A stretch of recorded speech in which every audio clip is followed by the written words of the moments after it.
अब हर एक दिन स्वराज का त्योहार है, अब ये शीश ना झुके तेरी लाज हम रखे, तेरे चरण की शपथ माँ जगदम्बे है माय भवानी।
మరి ఏదైతే 2014లో మనం అమ్మవారి సేవలు స్టార్ట్ చేసాం, ఆవిడ దయతో ఆవిడ అవకాశం మనందరికీ ఇచ్చింది, దాన్ని సద్వినియోగం చేసుకోవాల్సిన బాధ్యత మన మీద ఉంది. ఎందుకంటే అందరికీ అవకాశం రాదు, మరి మనకు వచ్చింది అమ్మవారి సేవ చేసుకునే అవకాశం మనకు కల్పించింది. మరి గుడి ఆవిడే కట్టించుకుంది, మన గొప్పతనం ఏం కాదు. మరి అమ్మ దయ్యం ఉంటే అన్ని దయ్యం ఉండని నమ్మి మేము అంతా కూడా చేస్తూ ఉన్నాం. అదేవిధంగా అప్పుడు జాతర జరిపించాం, అదేవిధంగా ఈరోజు కొబ్బరి కొడుతూ ఉన్నాం.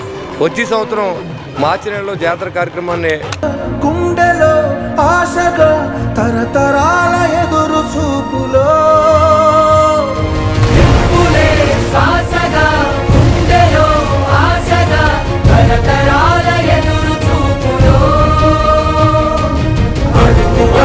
మరి అందరూ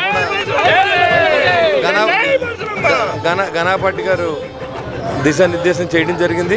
దానికి అనుగుణంగా ఇక్కడ ఉన్నటువంటి శ్రీరంగ వంజి, మన సొంగర్ధన రాంబాబు, జగన్నాథరాజు, ఇక్కడ గుణమూరు సురేష్ గారు, ఇంకా మిత్రులందరూ కూడా ఈ కార్యక్రమాన్ని జయప్రదం చేయండి. ఎందుకంటే ఒకళ్ళ వల్ల ఇది కాదు, ఇది మనం అప్పచెప్తాం కదా, ఆవిడ మనకు అప్పచెప్పింది, మన చేతిలో ఉండదు. ఆవిడ మనకు అప్పచెప్పిన బాధ్యత, దేవత అప్పచెప్పిన బాధ్యతగా భావించి మీరు చాలా బాగా చేస్తారని నమ్మకంతో మీరే ఉండాలని నేనే చెప్తున్నాను. అలాగే చేయండి. ఈ అమ్మవారి సేవలే మన జీవితాంతకాలం కొనసాగే శక్తి అమ్మవారు ఇవ్వాలని కోరుకుందాం. మనకేమి ఇవాళ ఉంటారు, రేపు పొద్దున పదవి అనేది పోద్ది, కానీ అమ్మవారు ఎప్పుడూ ఉంటారు.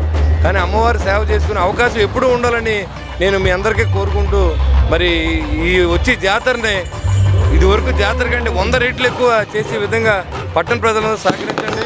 జరిగే అన్నదానాల్లోనూ పూజా కార్యక్రమాలను అందరూ పాల్గొనండి.